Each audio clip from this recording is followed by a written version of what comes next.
आणि आता पाहूयात विधान संदर्भातल्या महत्त्वाच्या बातम्यांचा आढावा।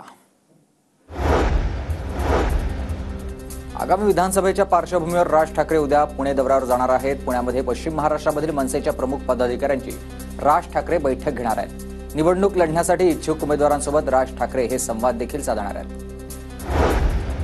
डोंबिवलीमध्ये शिंदेंच्या शिवसेनेला धक्का, माजी नगरसेवक दीपेश म्हात्रे यांचा ठाकरेंच्या शिवसेनेत प्रवेश। कल्याण डोंबिवलीच्या 7 माजी नगरसेवकांचाही मातोश्रीवर पक्षप्रवेश। भूमिका डोंबिवलीच्या नागरिकांसाठी स्पष्ट करणं गरजेचं होतं, त्यासाठी आज मी भूमिका घेतलेली आहे। भाजपला धक्का देत हर्षवर्धन पाटील उद्या शरद पवार गटात प्रवेश करणार आहेत। दरम्यान उद्याच्या पक्षप्रवेशाच्या कार्यक्रमाची हर्षवर्धन पाटील यांनी स्वतःच पाहणी केली आहे। इंदापुरात हर्षवर्धन पाटलांचा उद्या शरद पवार गटामध्ये प्रवेश। बारामतीमधील राजवर्धन पाटलांनी घेतली युगेंद्र पवारांची भेट। राजवर्धन पाटील हे हर्षवर्धन पाटलांचे पुत्र आहेत।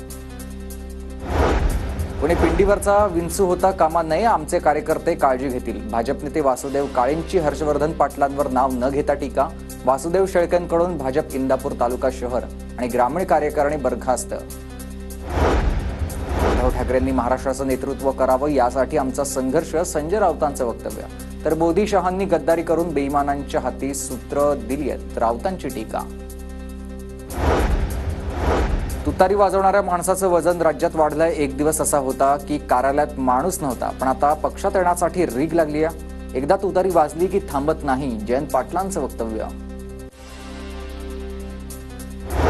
कसबा विधानसभेत हेमंत रासनेंच्या समर्थनात बॅनरबाजी, भाजपकडून निवडणूक लढवण्यासाठी रासने इच्छुक।